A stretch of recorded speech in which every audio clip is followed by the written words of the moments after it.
Pois bem, vamos seguir aqui com o nosso programa, porque nesse momento temos já conectado conosco aqui na rádio que virou TV, e mais uma vez quero agradecer a gentileza da ministra da Mulher, dos Direitos Humanos e da Família, Damares Alves, por conversar com a gente. Ministra, muito boa noite. Oi, boa noite, que alegria estar com vocês aqui de volta.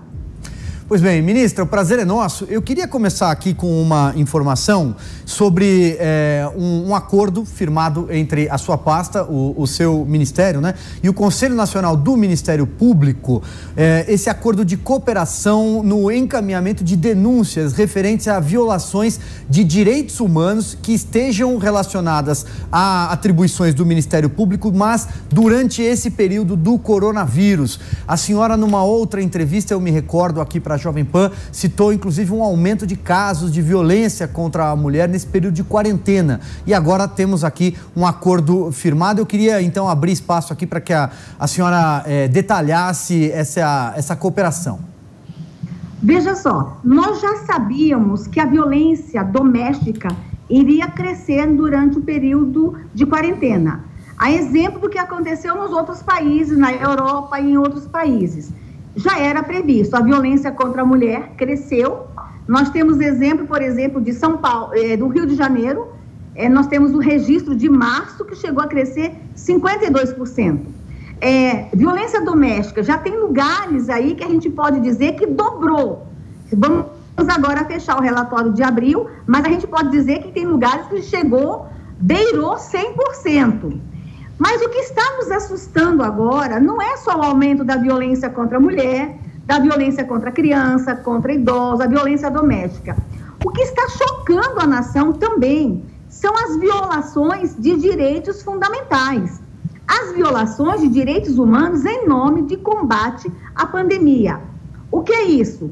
As constantes imagens que vocês estão mostrando, que a imprensa está mostrando e que vocês estão noticiando, os inúmeros fatos de idosos sendo algemados no meio da rua, trabalhadores sendo constrangidos, mulheres sendo jogadas no chão, machucadas, sendo algemadas tão somente porque estão andando, idosos sendo constrangidos ou por agentes de segurança ou mesmo por cidadãos tão somente porque estão indo na padaria comprar um pão ou porque estão transitando, estão andando. Então são violações de direitos fundamentais. São inúmeras denúncias. O que fazer?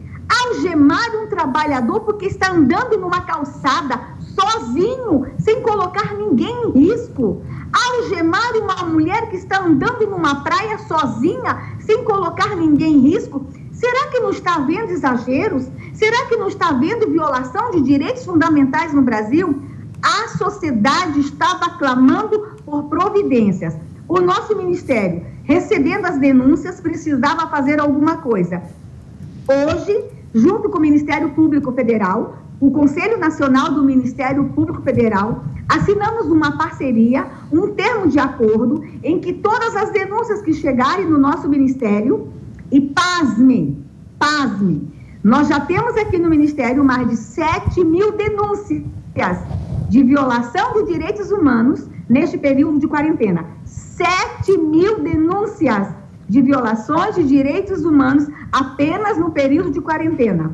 Nós agora estamos mandando todas elas para o Ministério Público Federal e no termo de parceria, o compromisso do Ministério de que todas elas serão investigadas e providências serão tomadas.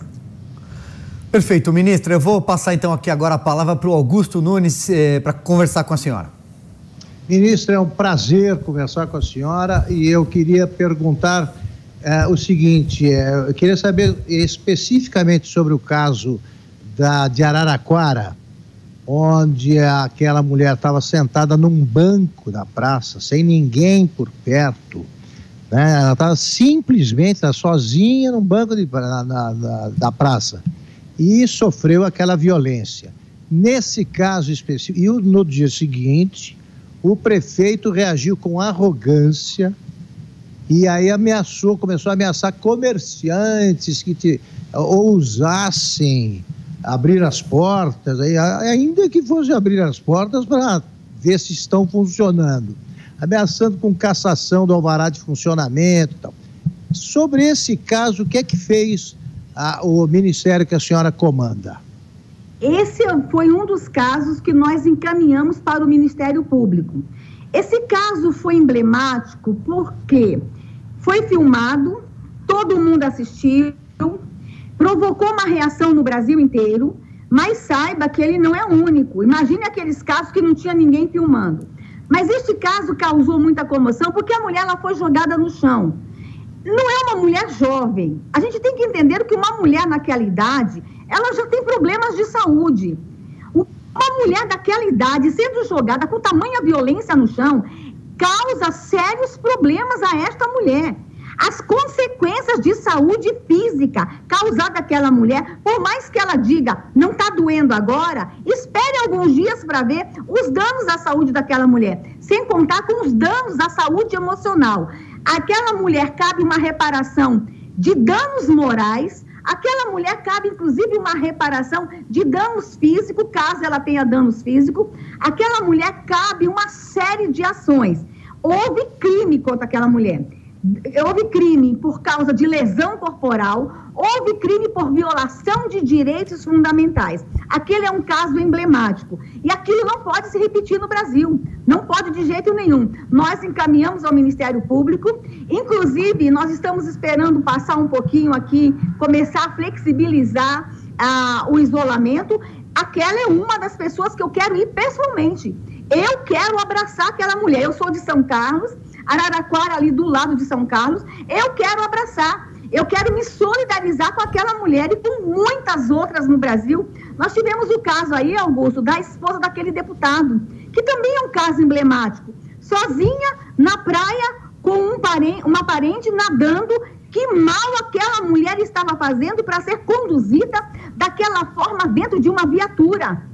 E aquele idoso lá no Nordeste, de 80 anos, que foi arremessado no chão, com tamanha... Ele foi arremessado no ar e ele cai no chão.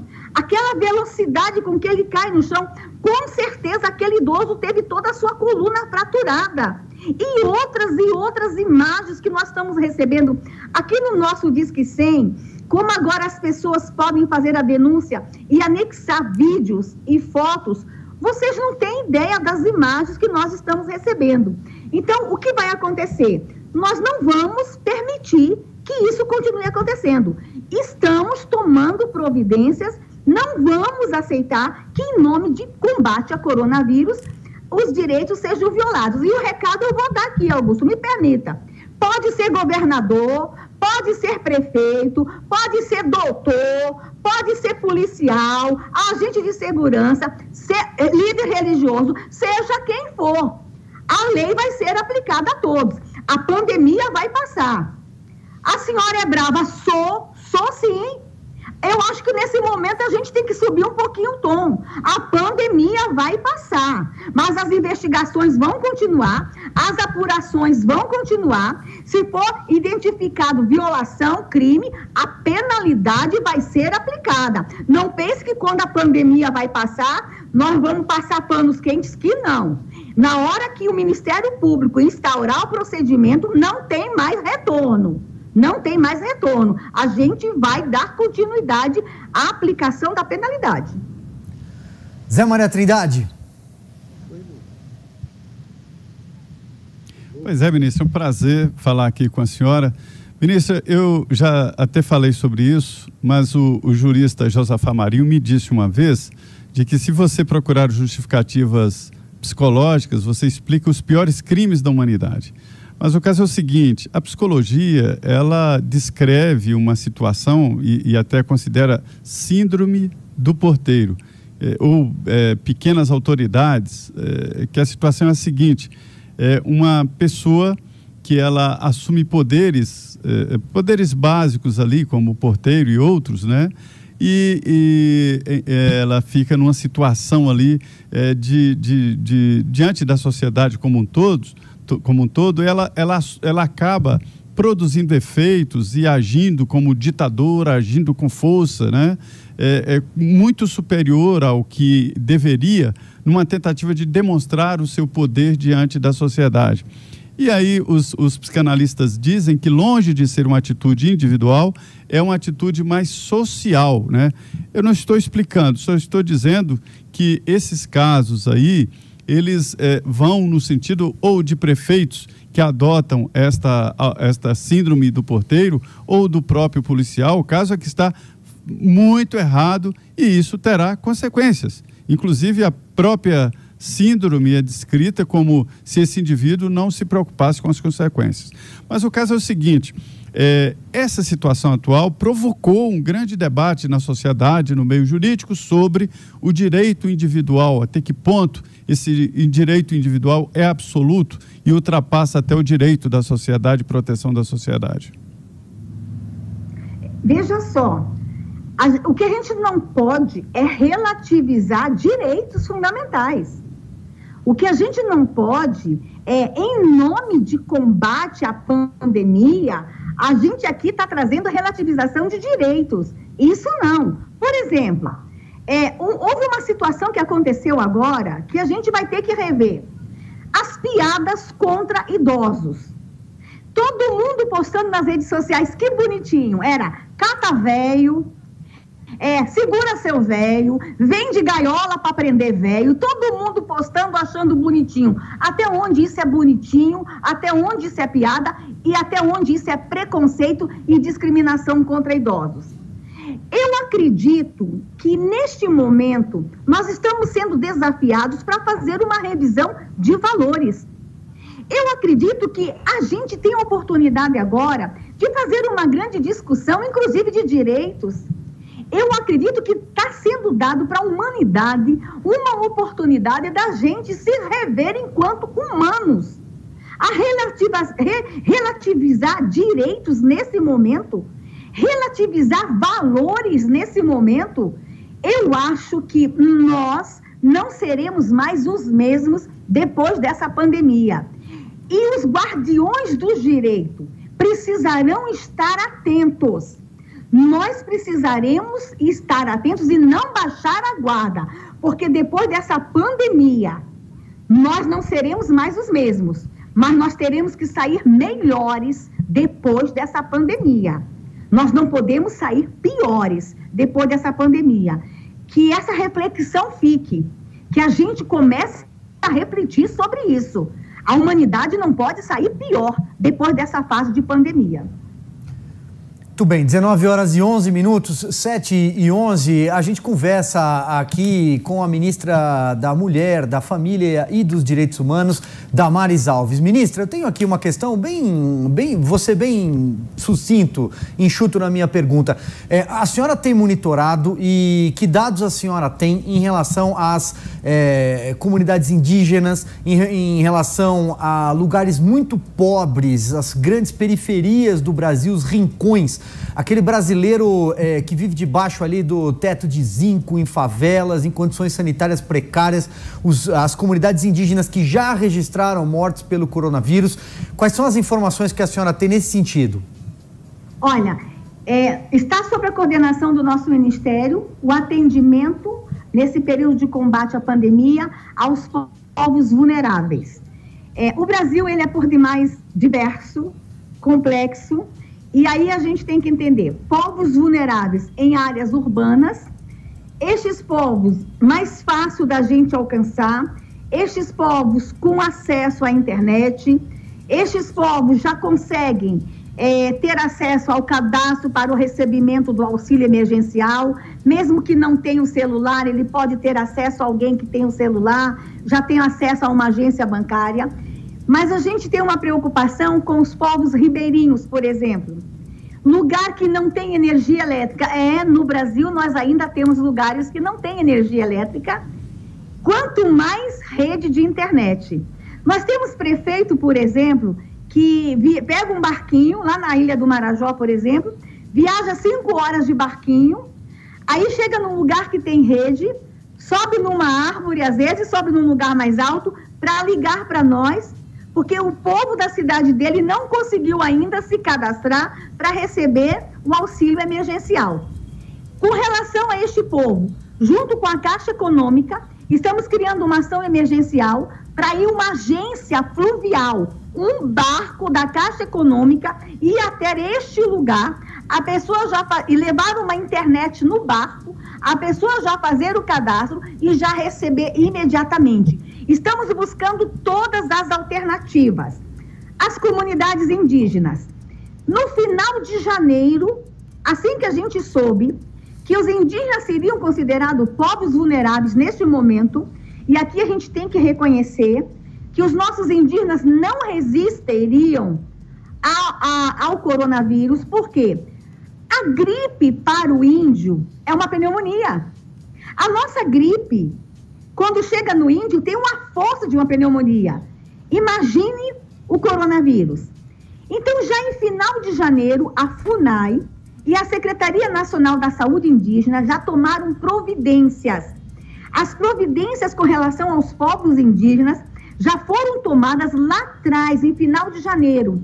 Tanto que, se vocês observarem, em 12 de abril que teve o primeiro óbito com indígena, quando os profetas do caos já estavam dizendo que em março nós teríamos extermínio de povos indígenas no Brasil, nós tivemos o primeiro óbito, lamentavelmente, tivemos óbitos entre indígenas, mas o primeiro ocorreu em 12 de abril. Por quê? Nós tivemos medidas tomadas final de janeiro, fevereiro e março. A primeira medida... Ministra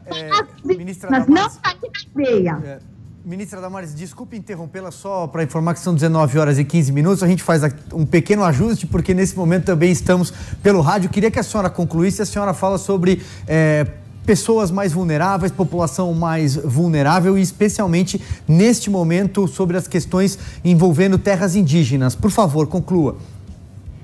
Nós vamos entregar agora em torno de 360 mil cestas básicas para os povos indígenas. Mantê-los na aldeia, eles precisam ficar confortáveis. Temos que fazer a garantia alimentar para que eles não saiam da aldeia em busca de alimento na cidade. Essa foi a primeira ação. Imunizá-los de H1N1. A imunização já chegou nas aldeias. Manter a FUNAI, agentes da FUNAI em áreas indígenas para mantê-los tranquilos com informações nesse momento. Então, Ministério da Saúde, Ministério da Justiça, em ações articuladas, cuidando dos índios nas aldeias. Inúmeras ações. Da mesma forma, com os povos ciganos e os povos ribeirinhos. Muitas ações feitas para os povos tradicionais, coordenada por 3 ministérios aqui na Esplanada. Perfeito. Augusto Nunes tem agora mais uma questão para a senhora. Augusto, por favor.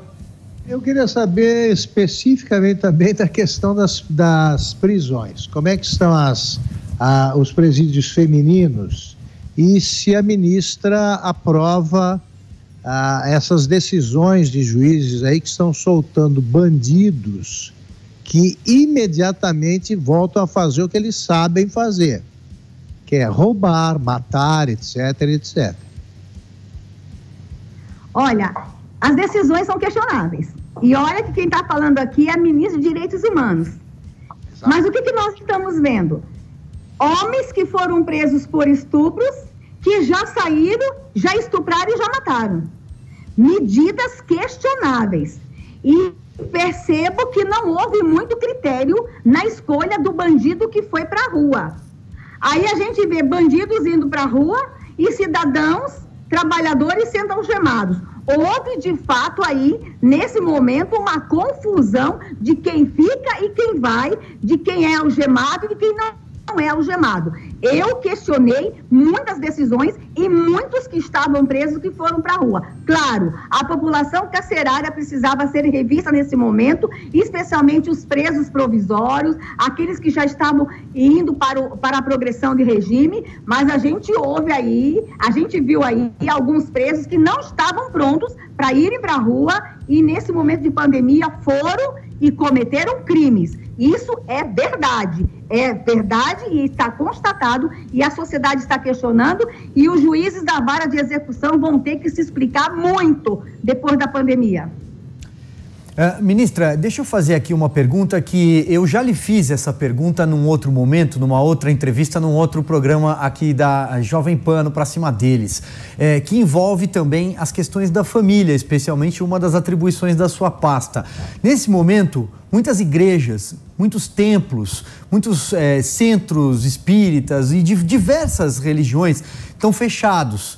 E a gente sabe que, especialmente nas periferias, população mais vulnerável, essa figura do pastor, a figura do padre, de um líder espiritual, é muito importante para enfrentar momentos de dificuldade, porque essas pessoas, muitas vezes, elas não têm acesso a tratamento psiquiátrico, tratamento psicológico. Então, essa figura desse líder é muito importante. Como fazer nesse momento? O que a senhora recomenda para essas pessoas que precisam de apoio, precisam conversar, precisam buscar alguma energia, às vezes, assim, força para enfrentar mesmo dias tão difíceis? Muita gente está perdendo emprego, por exemplo. Não é só o conforto espiritual, não é só o conforto emocional que o povo busca na igreja, é a comida também, é o socorro. É também o pedir. Uma mãe que está com o filho lá no interior da Amazônia e o filho tem um surto psicótico nesse momento por abstinência de droga ou um surto psicótico que já tem doença mental. Tu acha que no interior lá tem psiquiatra de plantão esperando essa mãe para atender? Essa mãe naturalmente vai bater na paróquia, é na casa pastoral, é na casa paroquial. Essas casas estão fechadas porque o prefeito mandou fechar a igreja, mandou fechar a casa pastoral. Essa mãe é na igreja que ela pede socorro. Nesse momento, moradores de rua, são as igrejas que acolhem moradores de rua. Aí fecha-se a igreja. Então, o que eu entendo? Quando o presidente Bolsonaro trouxe um decreto que as igrejas precisavam ficar abertas, consideradas como serviços essenciais, nós pensamos na ação social que as igrejas fazem. Nós precisávamos dos templos abertos, não para grandes aglomerações, mas também para atendimento e socorro em momentos de emergência e de socorro. Então, mas não foi compreendido o que a gente viu. Chegamos a ver prefeitos de interior aplicando multas de R$90 mil se a igreja abrisse as suas instalações. Não era nem o templo, bastava ver uma salinha da igreja aberta, multa de R$90 mil. Mais um exagero que nós vimos no Brasil. Cerimônias com 5 pessoas sendo interrompidas. Chegamos a ver culto de oração em casa. Uma família fez um culto de oração numa casa com 5 pessoas, a polícia chegou lá e levou as 5 pessoas embora. O que a gente está vendo realmente, até no direito à fé, no direito à crença, também alguns exageros no Brasil. Perfeito. O Zé Mané Trindade tem a última pergunta à senhora. Pois é, ministra, eu conheço a sua origem da Igreja da Igreja Evangelho Quadrangular, eu conheço o pessoal da Quadrangular, o Mário de Oliveira, o Jefferson Campos, o Stefano, e a gente conversa muito. Mas, ministra, recentemente a senhora esteve na CNBB, Conferência Nacional dos Bispos do Brasil, e me relataram, os bispos gostaram da atitude, gostaram da conversa. A senhora se diz uma ministra terrivelmente evangélica, e lá houve uma tentativa ali de entendimento e inclusive para atuação conjunta. O que resultou, ministra, depois daquele encontro na CNBB, o que foi acertado e se aquilo prosperou? Eu sou uma ministra terrivelmente cristã, tá? Eu sempre falo cristã. Eu sempre trabalhei com os movimentos de base da Igreja Católica. As pastorais, eu sempre trabalhei, isso há mais de 30 anos. E entendo que ai do Brasil se não fossem os movimentos de base da Igreja Católica, as ações sociais da Igreja Católica. E a gente precisa se unir, especialmente lá na ponta. As pastorais carcerárias, por exemplo, o trabalho que a pastoral carcerária faz no Brasil é extraordinário. O trabalho que eles fazem com os idosos, os vicentinos, meu Deus do céu, o que seria do Brasil se não fossem os abrigos vicentinos? Então, o que a gente foi fazer lá é unir as nossas ações de prevenção, especialmente a questão do quem trabalha com as comunidades terapêuticas, um número muito grande de jovens se envolvendo com drogas. Então, nós fomos lá apresentar o que a gente faz e pedir socorro. Pedir literalmente socorro à CNBB para vir junto com o nosso ministério nas ações de prevenção à violência contra a mulher, criança, idosos, na prevenção ao uso de drogas. E eu fui muito bem recebida. Aliás, eu já tinha sido muito bem recebida pelo Papa lá. Eu estive em Roma em dezembro do ano passado, e foi, assim, um momento incrível da minha vida, conhecer o Papa, fui junto com a Michele, a primeira-dama, e depois, agora em março, a CNBB esteve aqui no Ministério, no início do combate ao coronavírus, e a gente fez um convite à CNBB no acolhimento às pessoas de rua, acolhimento de mulheres, e estamos contando com a CNBB agora também no enfrentamento ao coronavírus. Muito bem, ministra Damares Alves, quero então aqui agradecer a sua entrevista, sempre muito gentil, sempre nos atendendo e com muita simpatia. Muito boa noite. Peraí, eu sou fã desse programa, eu posso falar isso? Opa. Será que a ministra pode falar que assiste o programa? E eu quero cumprimentar pelos 6 anos! Muito obrigado. Participar desse programa, um dos programas mais espetaculares do Brasil. Tô sempre assistindo. Quando não era ministra, ficava correndo para ver o programa. Agora, como ministra, eu vejo depois na internet. Que Deus abençoe essa equipe maravilhosa e parabéns pelos 6 anos, tá bom? Muito obrigado, ministro. Um parabéns mais do que especial nessa data. Como eu disse, simpaticíssima a ministra Damares